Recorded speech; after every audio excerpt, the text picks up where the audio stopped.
Overclock. The survey note had been filed 11 years earlier, buried deep in the Galactic Concordance's advisory archive under a classification most member species never bothered to read past the header. Species designation, Homo sapiens, world designation, Sol 3. Cognitive volatility index, unresolved. Behavioral variance, exceeds standard modeling tolerance. Recommendation, observe only, do not engage.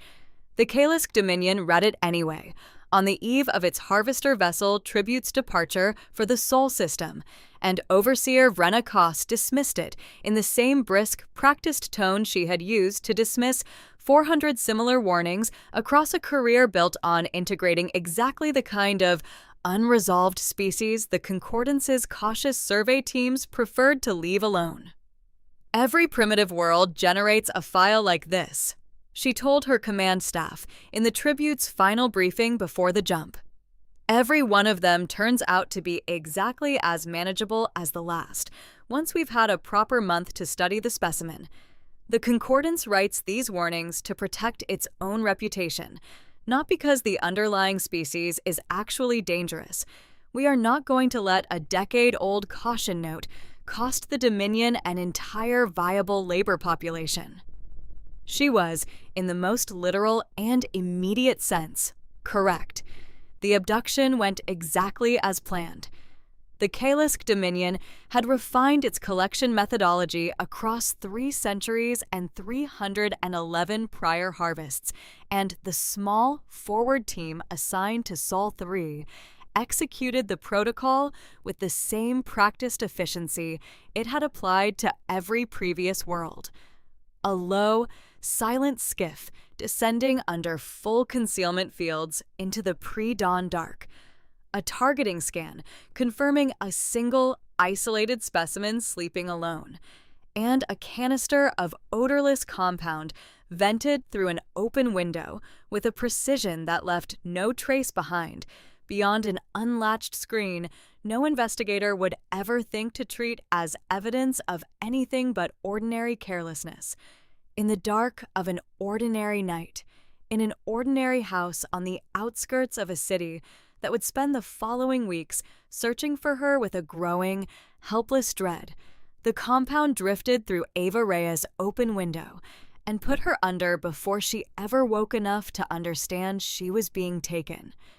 She surfaced, hours later and light years away, on a cold metal table aboard a ship built by a species that had never once, in 300 years of quiet expansion, needed to reconsider whether it should be doing this at all. The fear came first, the way it always did. A raw, animal panic at restraints she could not break, at a ceiling too low and too strange, at a language spilling from the 2 beings standing over her that resolved into nothing her mind could parse into meaning. Ava let herself feel the whole of it, for exactly as long as it took her to finish taking inventory of the room. 4 visible exits, 1 clearly primary. Restraint mechanisms magnetic rather than mechanical, meaning a power failure would release her. 3 observers, only 1 armed. Then, with a discipline she did not fully understand, she possessed until she needed it. She set the fear aside. Not gone. Simply filed, the way a person might set down a heavy bag to think more clearly, and made herself breathe, and watch, and wait. Vitals stabilizing, the nearer of the 2 beings said, in the Dominion's own tongue, a species Ava would not have a name for until considerably later. Tall and imposing, its dark, metallic-plated skin catching the light like polished armor, 4-fingered, with wide amber eyes that glowed faintly in the low light. Subject consciousness returning faster than projected. Interesting. Most primitives require considerably longer to stop fighting the restraints. "I'm not fighting them," Ava said, in English, neither being understood, her voice steadier than she had any right to expect it to be.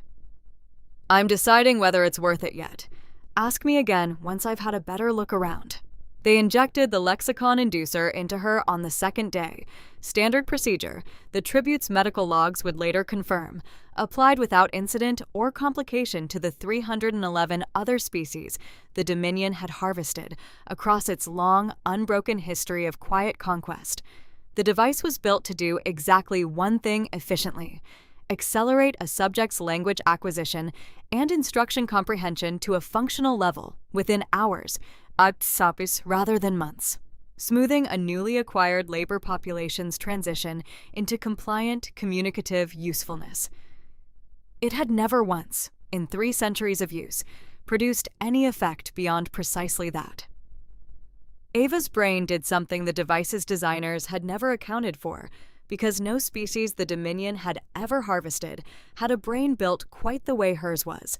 3.5 billion years of unbroken evolutionary pressure toward exactly one trait no other species in the Dominion's long catalog had needed nearly so badly: adaptability, purchased at the steep cost of a species that spent most of its cognitive capacity locked behind inhibitory structures its own biology had never found a survival-critical reason to unlock. The inducer's neural scaffolding, designed to accelerate learning within existing cognitive limits, instead began quietly dissolving those limits from the inside, one inhibitory pathway at a time. In a cascading process, the ship's medical scanners registered only as a mild, unexplained elevation in baseline neural activity that no one aboard thought urgent enough to investigate further. By the end of the first week, Ava understood the Dominion's spoken language completely. By the end of the second, she understood its written language, its command structure, and the specific bored cadence with which its researchers spoke about her when they believed she could not yet follow along. She let them keep believing it.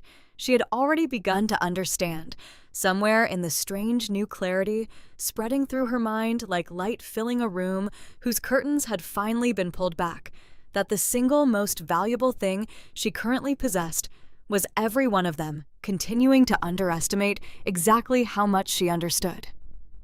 The month of study that followed was, by the tribute's own clinical records, entirely unremarkable.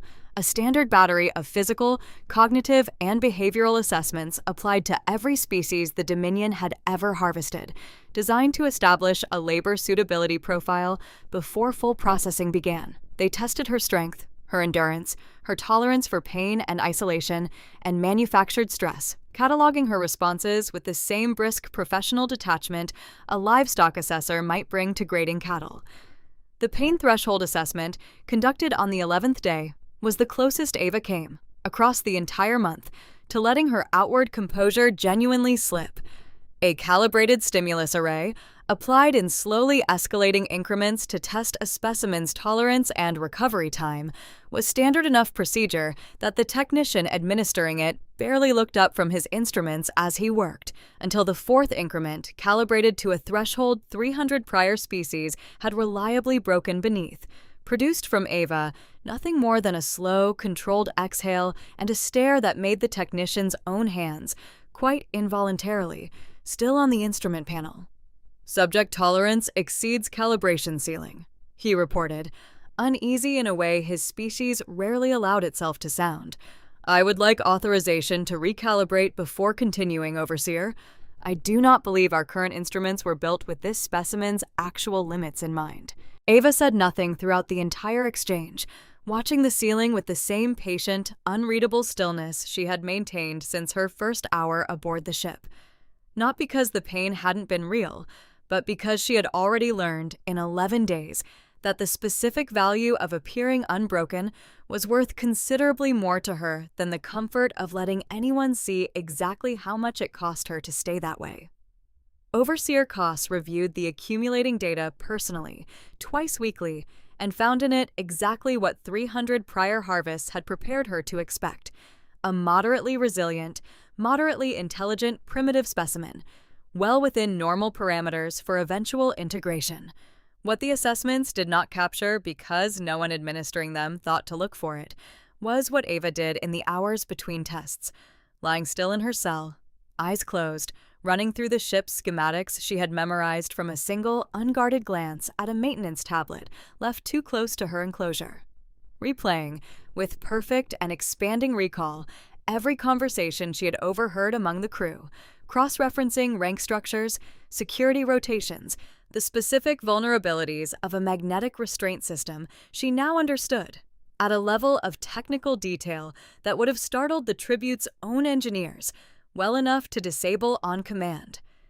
She learned their weaknesses the way she had once learned an alien tactical doctrine on a very different battlefield, patiently, completely, and without ever letting the beings supplying the information understand what they were actually giving her. Warden Drask, chief of the tribute's small security detachment, favored a particular blind spot in his patrol rotation that he had walked the same way for 11 years without once varying it. The ship's neural interface architecture, every console, every door, every restraint field wired into a single unified control lattice, the crew accessed through cranial implants they had worn so long they no longer thought of the connection as anything but an extension of their own hands, represented, Ava understood with a clarity that felt less like deduction than simple, obvious fact, the single greatest vulnerability a species so completely dependent on a shared neural interface could possibly possess, if the interface itself could ever be reached by a mind fast enough to exploit it. By the 4th week, her own expanding neural capacity, 60% of total cognitive bandwidth, according to a later human assessment, no Dominion scanner had been built sensitive enough to register accurately, had learned to do exactly that. She is unusually cooperative, Overseer Koss noted in the tribute's final pre-processing review, 29 days into Ava's captivity. I had expected more resistance from a specimen carrying this species' behavioral volatility flags. I begin to suspect the Concordance's old warning was simply outdated data. Or, she has understood something we have not yet accounted for, said Resan Vael, the tribute's junior neural technician, the only crew member who had spent enough hours beside Ava's cell to notice the specific, patient stillness in how she watched them. Not the dull compliance of a broken specimen, but something considerably more alert, more assessing, that he could not quite convince himself was nothing. I would recommend an additional cognitive scan before final processing, Overseer. Her baseline activity readings have been drifting for weeks. I do not believe our equipment is calibrated to properly interpret what it is showing us. Overseer Koss authorized the scan for the following morning, a full day later than her own procedures technically permitted, and though neither of them yet understood it, a full day too late to matter at all. Ava moved that night, in the ship's quiet third-shift hours, when the tribute's skeleton crew ran its systems on the same predictable rotation she had spent 4 weeks memorizing down to the second. She did not need physical strength to breach the magnetic restraint field holding her cell. She needed only the neural interface architecture she had spent a month secretly mapping, reached not through any implant of her own, but through the crude, overlooked fact that her cell's own containment field ran on the same unified control lattice as everything else aboard the ship, a lattice built 3 centuries earlier by engineers who had never once imagined a captive intelligent enough to simply listen her way into understanding its architecture from the outside. The field dropped. Ava stepped out into a corridor she had memorized without ever walking it, and moved through the tribute's third-shift silence like something the ship's own design had never been built to anticipate. She took the ship's systems apart in the same order she had spent a month deciding, methodical and unhurried. First the containment grid governing her own cell block, then the section-wide alarm relay 2 decks below it, disabled through a maintenance junction she had cataloged from a single, overheard complaint about its unreliable housing 3 weeks earlier, then the automated security drones patrolling the crew quarters, whose patrol logic she had watched closely enough, across a month of feigned disinterest, to know exactly which sensor blind spot their programming had never been updated to correct. Each step took her seconds. Each step had taken her, in the careful architecture of her own planning, considerably longer than that to earn.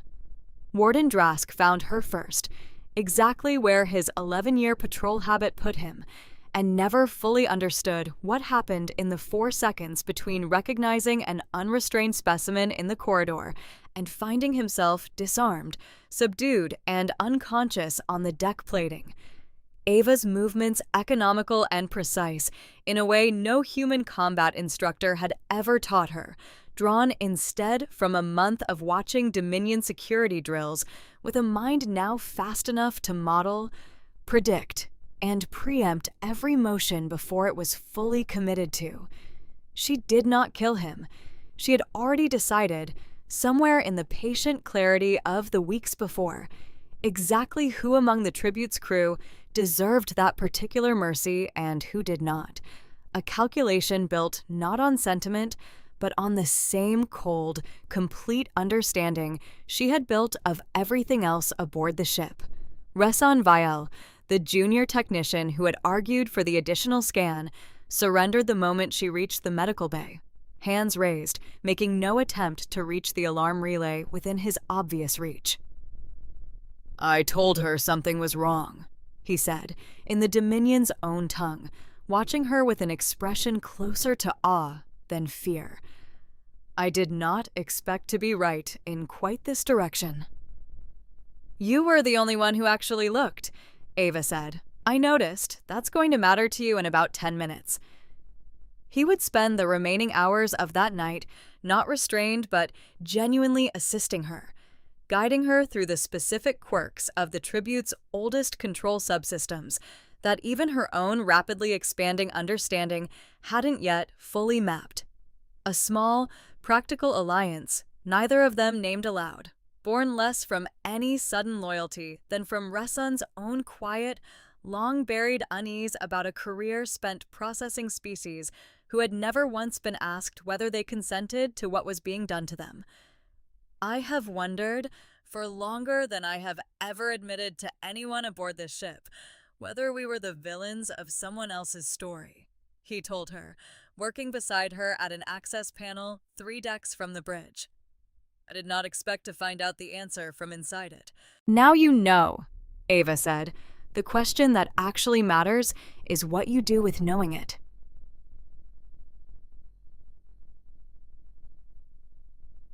Trying. The crew members who resisted did not fare as well. 2 security officers, roused by a malfunction alert their own systems couldn't yet explain, found her outside the tribute's primary armory and made the same mistake Warden Drask's blind spot had already cost him. Reaching for charged weapons rather than the alarm relay Ava had disabled 20 minutes earlier, betting on speed against an opponent whose expanded cognition had already modeled the geometry of the corridor, the specific half-second lag in their weapon's charge cycle, and the precise angle at which 2 bodies moving to flank her would briefly, fatally, obstruct each other's line of fire. Both died before either fully understood the engagement had already been lost the moment they chose to draw, rather than call for help. Not from any cruelty Ava allowed herself, but from the same cold, complete calculation that had carried her through every other decision of the night. An opponent reaching for a weapon capable of killing her. In the half-second window, her expanded cognition gave her to choose between hesitation and survival, was not a calculation she was willing to lose for the sake of a mercy neither of them had offered her in return. She stood over them for a moment longer than the tactical necessity of the engagement strictly required, some smaller, quieter part of her, the part that had not yet finished learning how to carry what the last month had made of her. Registering the weight of 2 names she would never know, added now to a ledger she suspected she would be keeping, in one form or another, for the rest of a very long life. Then she moved on, because the ship was not yet secure, and grief, she had already learned once on a very different battlefield, was a debt that could always be paid later, in full, once the people still depending on her were finally safe. She reached Overseer Koss's private quarters within the hour, moving through a ship that had believed itself, until that night, entirely secure against exactly this kind of threat, and found the Dominion's chief researcher awake, alert, and, to her own credit, Ava thought, watching her, entirely unwilling to beg. "The Concordance warned us," Koss said, watching Ava with the specific, dawning horror of someone finally understanding a decade-old file she had dismissed without reading past its header. "I told my staff the warning was outdated. I did not imagine outdated meant this." "It wasn't outdated," Ava said. "It just didn't have the vocabulary for what your own equipment was about to do to me.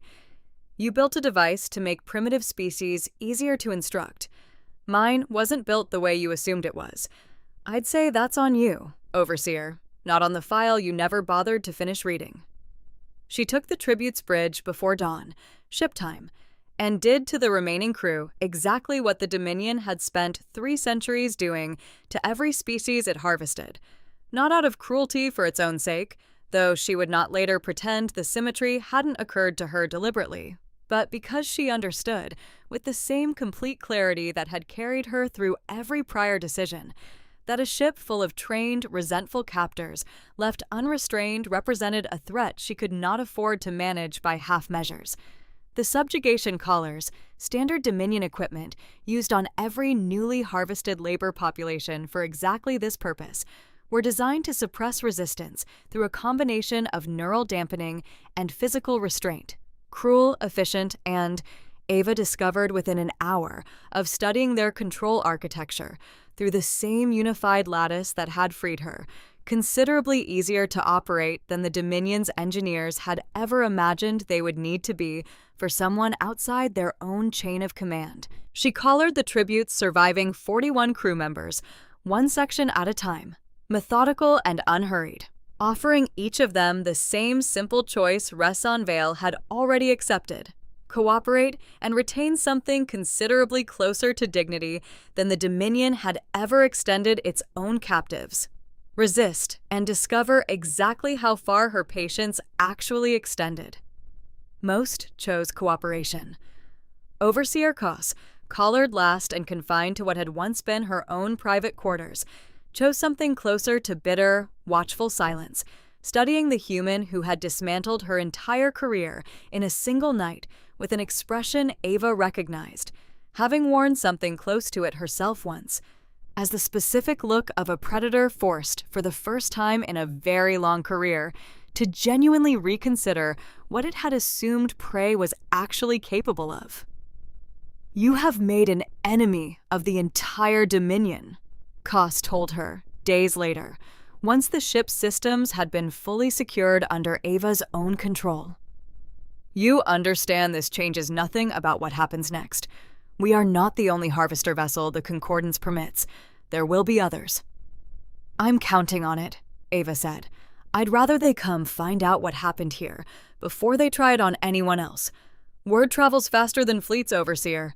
I intend to make sure it travels first." She left Koss's confinement that evening and found, for the first time since the odorless gas had first pulled her under, a few genuinely private minutes to simply sit alone in what had once been the tribute's observation lounge, watching a starfield no human being had ever been close enough to see, without a window of glass and steel standing patiently between them and the void. The expanded clarity that had carried her through a month of captivity and a single brutal night of reclaiming it did not, she was beginning to understand, come without cost. She felt, with a precision her old mind would never have been capable of, the exact weight of every choice she had made, the 2 names she did not yet know, the month of her own life spent as something studied rather than someone living it.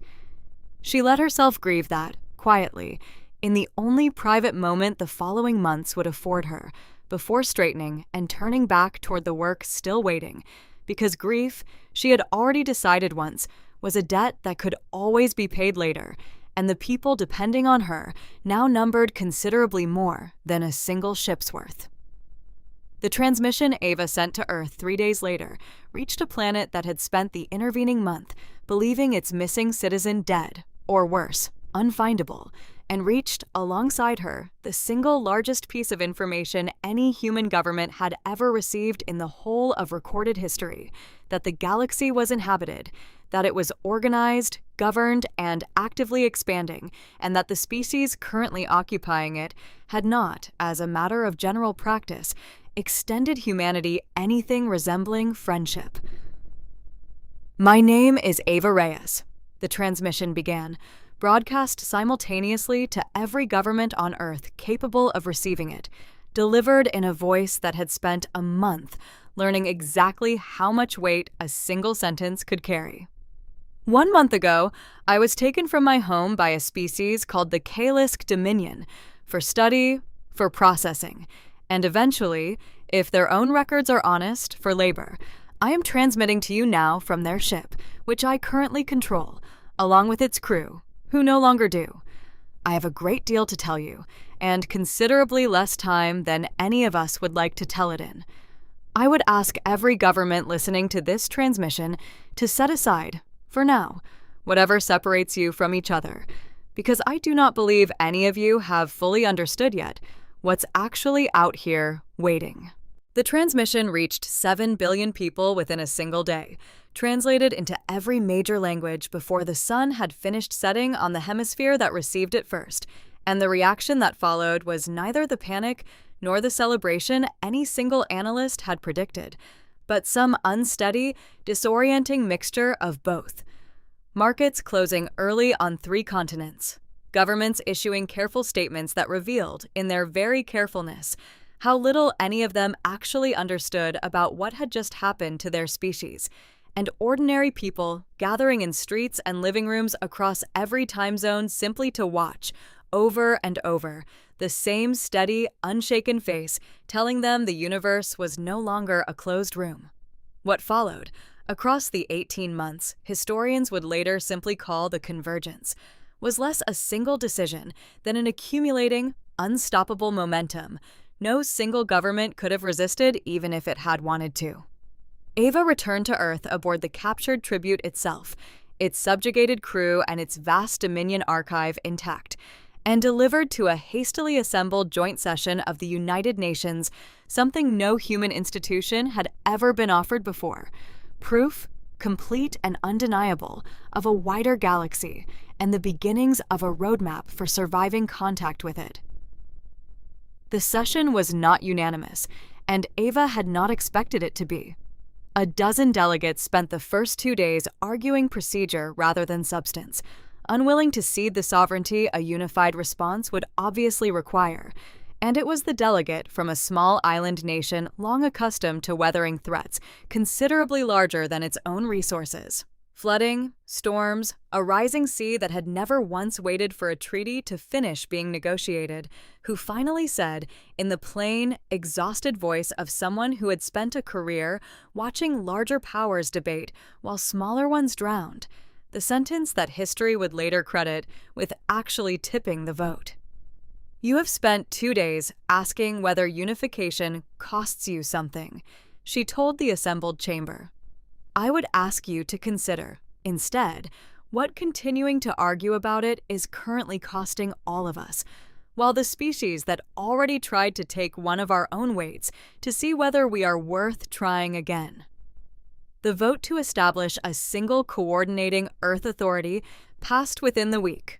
Provisional at first, hedged with exactly the kind of compromises and carve-outs 400 sovereign governments would have insisted on regardless of the stakes, and hardened over the following 18 months into something considerably more permanent as the accumulating proof of what waited beyond the atmosphere made the old, comfortable divisions feel, one by one, increasingly beside the point.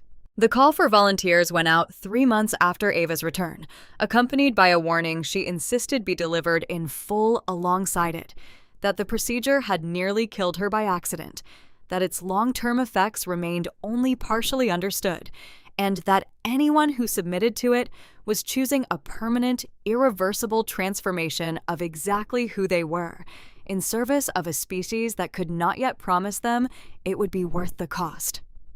40,000 people volunteered within the first week regardless. Ava reviewed the shortlist herself, personally, over 11 exhausting days, looking not for the most credentialed or the most decorated, but for something considerably harder to screen for on paper. The same quiet, stubborn refusal to stop adapting that she had first found in herself on a cold metal table a galaxy away from home. The 19 she finally selected included a Kenyan structural engineer who had spent her career reinforcing buildings against earthquakes no one believed would come until they did, a retired Korean fighter pilot who had flown more hours than anyone else on the shortlist without a single reported error, and a 19-year-old Brazilian mathematics prodigy whose university had expelled her twice for refusing to accept a proof she could not find a flaw in and refused, on principle, to simply memorize instead. "I don't want the safest choices," Ava told the selection committee when several members objected to the mathematician's age. "I want the people who were already refusing to accept the world's limits before I ever gave them a reason to. That's not recklessness. That's exactly the trait that's about to matter most."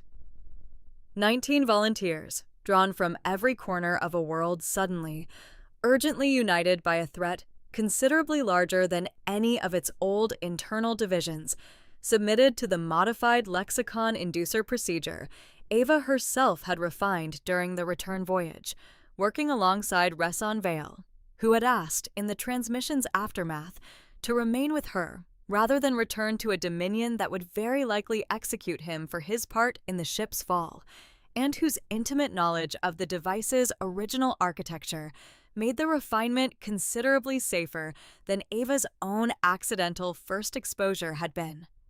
Each of the 19 surfaced from the procedure with the same expanding cognitive capacity Ava now carried, and the 20 of them, working alongside a crew of subjugated but increasingly cooperative Dominion engineers who found themselves, to their own quiet surprise, considerably more useful and considerably better treated as reluctant collaborators than they had ever been as harvesters, began the work of dragging humanity's entire technological base a century forward in the span of a single frantic year.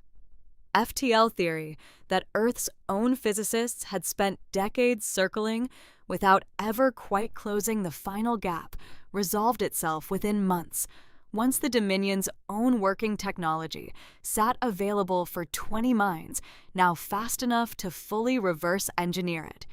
Not simply copied, but genuinely understood, refined, and in 3 specific cases, improved past anything the Tribute's own archive had ever contained, as the 20 expanded minds working the problem found elegant simplifications in the Dominion's 3-century-old engineering that the Dominion's own considerably narrower cognitive bandwidth had never once thought to look for. Reson Vale, granted asylum and a research post he had never once expected a conquered species to offer him, found the work more genuinely satisfying than anything his career within the Dominion's own rigid hierarchy had ever permitted, and said as much to Ava more than once, in the quiet hours between breakthroughs. "Your species asks its engineers questions mine stopped asking 1,000 years ago," he told her, "not simply how a thing works, whether it is the best way the thing could work at all. I do not think my people have wondered that in generations. I find I have missed wondering it more than I ever let myself admit." Earth's hundreds of governments, sovereign, fractious, and entirely unaccustomed to coordinating around anything larger than trade disputes, found themselves compressed by the sheer undeniable weight of a threat that did not recognize any of humanity's old borders, into something that had never once seemed politically possible before the Tribute's arrival, a single Earth government, assembled not through conquest or ideology, but through the plain, urgent recognition that a species facing the rest of a populated, indifferent galaxy could not afford 400 separate foreign policies.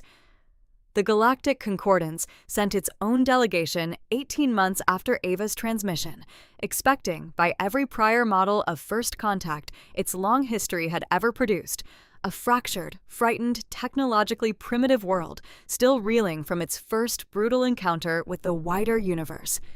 It found instead a single unified government fielding a modest but genuinely capable orbital defense fleet, a diplomatic corps fluent in 3 Dominion languages and the Concordance's own formal tongue, and a delegation leader whose name, by then, had already spread considerably further across the galaxy's outer worlds than the Concordance's own careful diplomatic channels had managed to contain.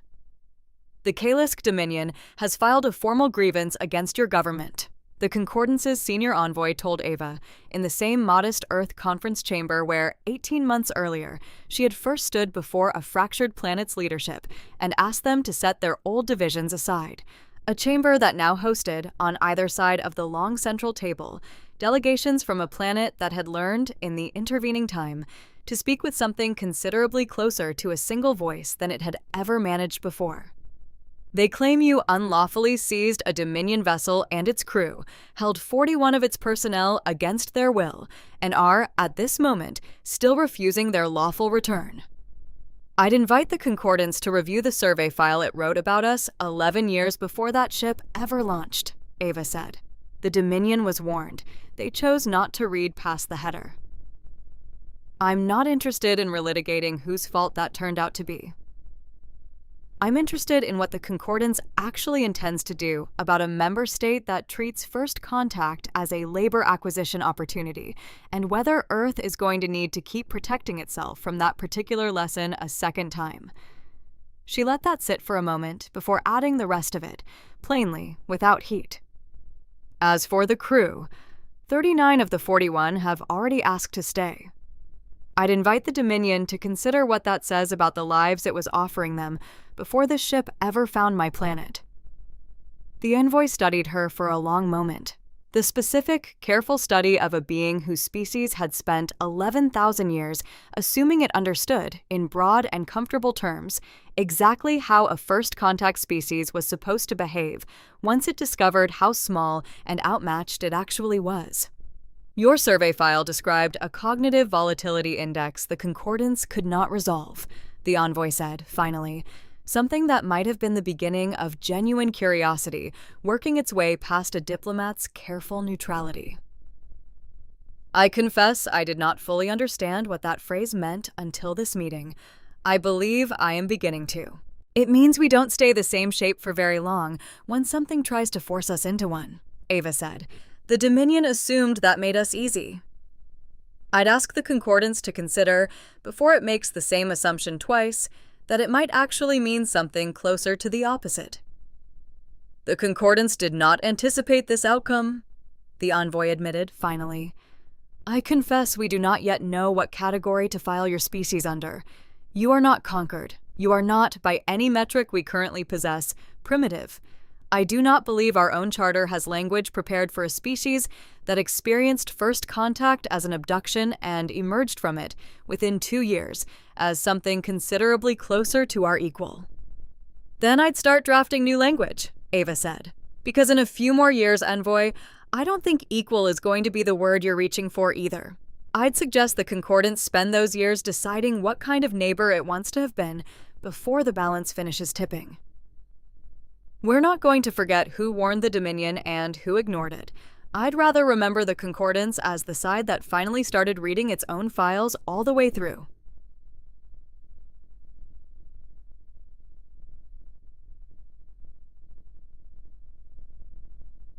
She did not say it as a threat, and the envoy, watching her with an expression that carried, for the first time in the whole of the Concordance's long and comfortable history, something genuinely close to uncertainty about what came next, understood that she had not meant it as one. It was, instead, simply the truth, delivered the way she had delivered everything since the night an odorless gas first pulled her out of an ordinary bed in an ordinary house, plainly, completely, and without a single wasted word, from a mind that had learned, in the space of a single captive month, to see considerably further than anyone studying her had ever thought to prepare for. Earth's ships, in the years that followed, did not go looking for the Dominion or for conquest. or for any of the old familiar reasons empires had always given each other for reaching past their own borders first. They went looking, instead, for exactly what the Concordance's own oldest and most comfortable assumptions had never once accounted for.